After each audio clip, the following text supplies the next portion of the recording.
mga ka-idol na ta mga ka-idol no sa mga nice kay nga no palibot sa open market si kanto ya ang pinakadabis mga ka-idol 40 kalamiya sa mga saging nga display no please po kayo kainit mga ka-idol oh uli ko uli ko boarding house kay dito ko maglungag magluto pa ni udto grabe kainit oh klaro ko kaya kung panit yung mga ka-idol na nangunot grabe init mga ka-idol.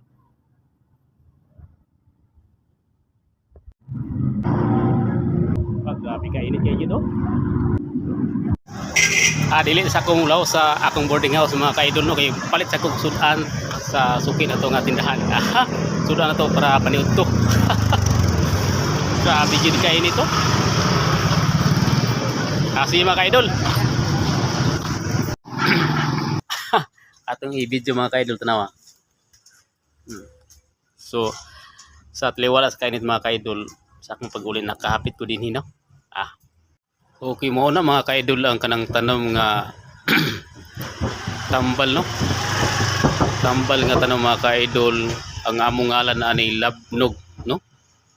So ang iyang gamot ani mga ka-idol pwede mo lagaon pakuluan nimo sa tubig imo dang imnon hinubig na ay mga part sa imong blatian nga maayo.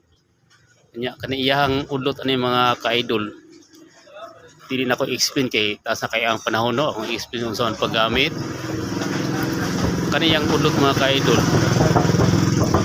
sa gigamit sa akong lulo mga ka-idol kani nga iyang udlot ani